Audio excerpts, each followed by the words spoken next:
fundamental.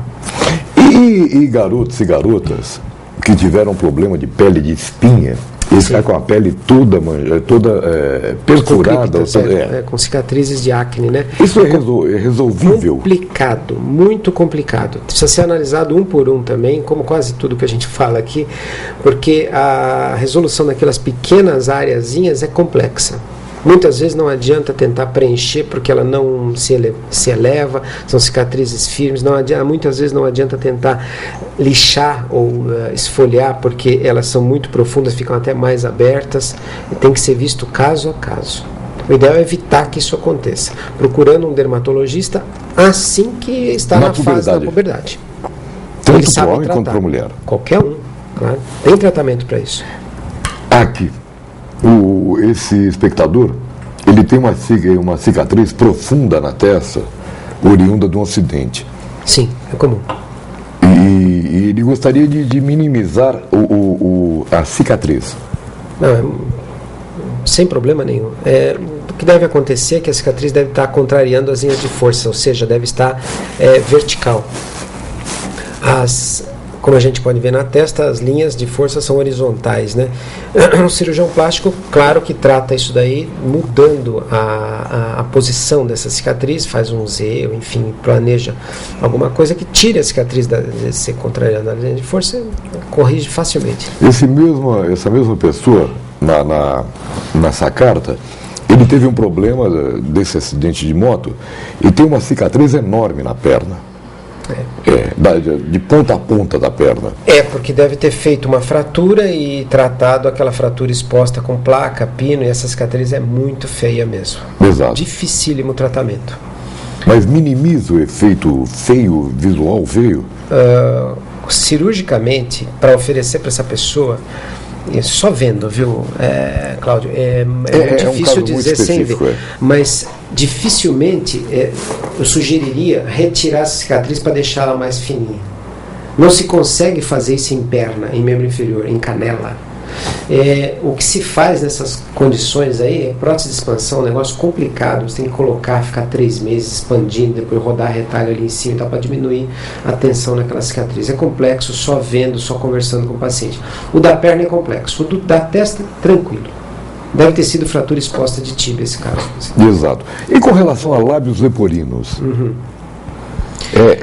Consegue se recuperar a face da pessoa? Sim.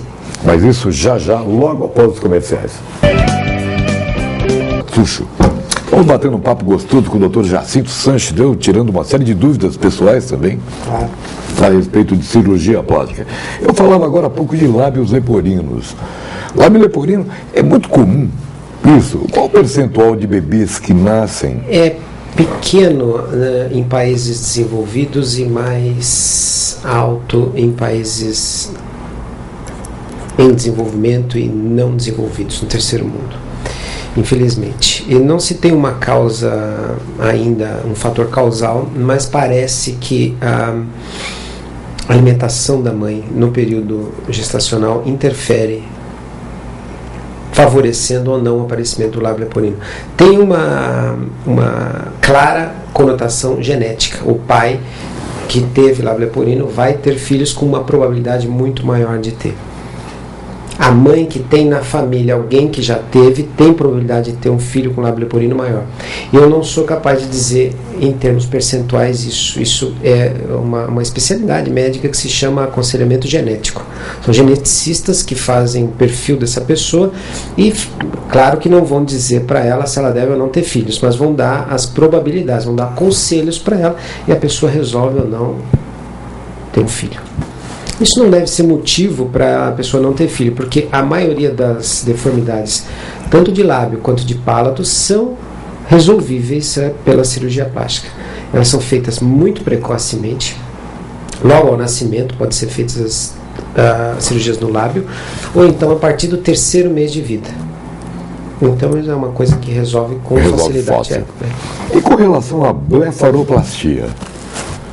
Que seria a cirurgia das pálpebras que acontece. O homem busca muito esse tipo de... Atualmente sim. Aliás, pelos homens é o que provavelmente mais se opera hoje em dia. É uma cirurgia que visa melhorar de uma forma definitiva aquela pele que sobra na pálpebra inferior, às vezes dificultando a própria abertura da pálpebra, dificultando a leitura, ou cansando a vista durante o dia, e também o aspecto estético, né? A pálpebra inferior, principalmente quando está envelhecida, ela tem um aspecto que dá uma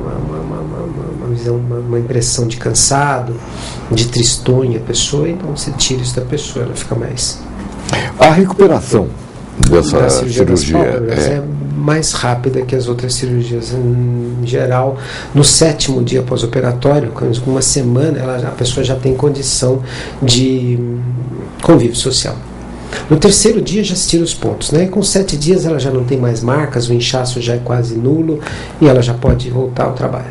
Qual o incômodo maior que uma pessoa passa, que passou por uma blefaroplastia? O repouso. Não tem dor. Não coça? Não coça. Ela faz compressas nos olhos e alivia aquela... Talvez a dificuldade de abrir os olhos nos primeiros dias, né, porque o olho está inchado, então fica um pouco mais pesado. Mas a pessoa já ciente disso, ela se resguarda um pouco mais. Os 3 primeiros dias são os piores. Depois começa a haver uma melhora bem acentuada. A partir do 3º dia, que é quando a gente tira os pontos, tem uma melhora acentuada. Não tem muito incômodo. Essa pergunta é interessante. É de uma mocinha. Ela tem a maçã do rosto muito proeminente. Ela acha, né, deveria se passar por uma avaliação, que tirando um pouquinho ou minimizando a maçã, ela melhoraria o aspecto geral. Pode ser isso, mas é difícil que seja isso isolado. Um aumento que justifique uma cirurgia crânio-maxilofacial, de jogar isso aqui para trás, isso não é nem cirurgia plástica, jogar o malar para trás é uma cirurgia enorme, é uma cirurgia feita por cirurgião bucomaxilofacial, o crânio-maxilofacial. Essa é bem provável que o caso não seja exatamente isso aqui muito pronunciado, mas a região inferior pouco desenvolvida. Então ela vê o desequilíbrio. Exacerba aqui, quando na verdade o que deveria fazer, deveria só harmonizar a parte inferior.